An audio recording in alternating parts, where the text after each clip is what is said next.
All right, welcome digital art students. I'm going to teach you guys how to set up your still life photograph to be used for your digital painting.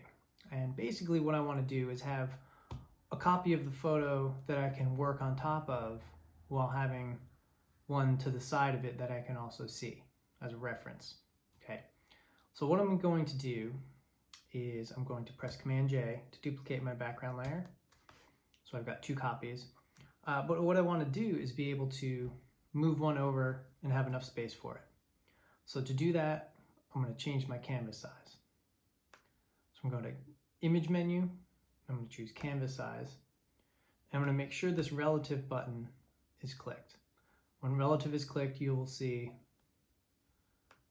0, 0 for the width and height. I'm going to click this arrow here. That means that arrow will make it so that the space is added to the right side.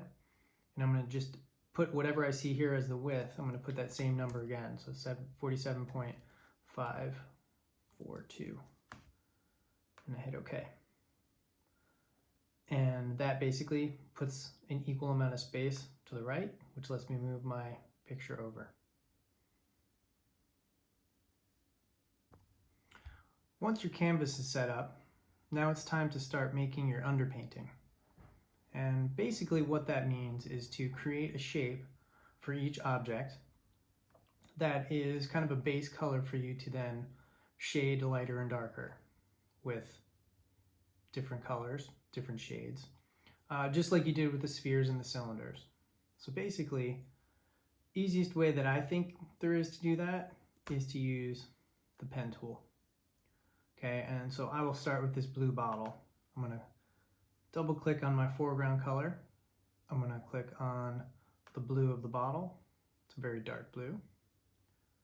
And I'm going to hit OK. And then basically, I'm going to make sure that my pen tool is set to make a shape. Okay, I'll zoom in to do this. And you should be pretty good with this pen tool. The great thing about using the pen tool is this is going to make a vector shape that you can always go back and edit if necessary.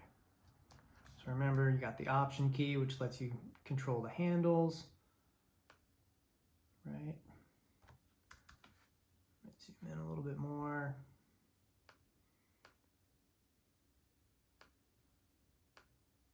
Get this. Now, I want to make this curve a little bit like that. It may be hard to see some things. If your color starts to cover the shape as you're making it, as you can see mine doing, and that can get in the way, basically if you come over to the layers palette and choose your fill, right here it says fill, I'm going to drag that down, and I won't make it completely, maybe I will. I'll put it all the way at 0, because the whole idea is I can go back and increase that later when I need to.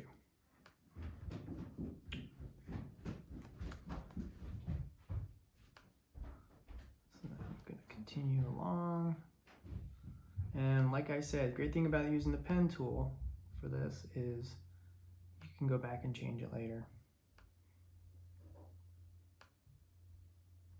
And this is just to give you a base to paint on, like that. So the idea is,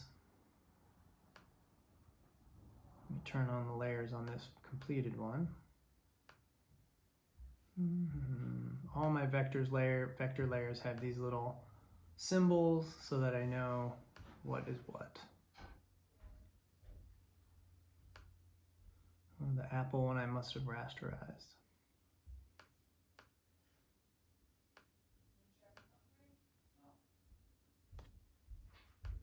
And there's my background. So this is what you should have as far as what you get done this week. Take your photo, make a copy of it, and get your basic underpainting shapes. If you want to go further and start getting shaded, or start with your shading in your paintbrush, using your paintbrush, etc., you can go ahead and do that. You know, what I would do is what I like to do anyway is have my reference photo over here, and I can drag it in and put it like right next to what I'm working on. Like if I want to see that lemon, I'll move it right there. I can see it, I can zoom in, I can see what stuff looks like. And here's the shading I did for my lemon. And you can experiment with different brushes too. So if you're on the brush tool, you know, your basic brushes were round brushes. But that's a general brush. There are lots of different things you can do, but you can also combine brushes or change the effects of brushes. For example, there's going to be brushes that will do more of a dry media. It'll be almost more like a chattery spray kind of a thing. So experiment with it, see what they do. Okay? You can also click this button here, the brush settings panel, and this lets you basically combine brushes together or change different settings on your brush. So you can scatter it, you can use shape dynamics, transfer. A lot of these work well with a drawing tablet if you've got one. If you don't, sorry.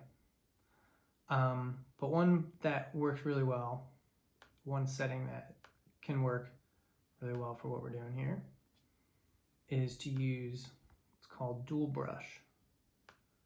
And what dual brush does is it's going to combine the brush you're using with another brush. So it will, and you can change the size of that second brush and give it some texture and some spacing as you paint. So just real quickly,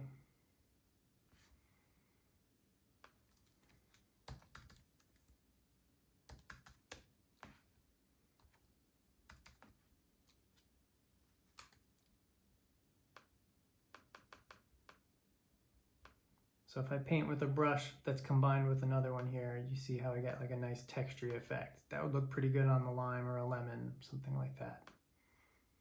Changing to a different one, it's going to look a little different. You can also do wet edges. Let me change the brush size here a little bit. Wet edges kind of gives it like more wet toward the edge. All right. Thanks for watching.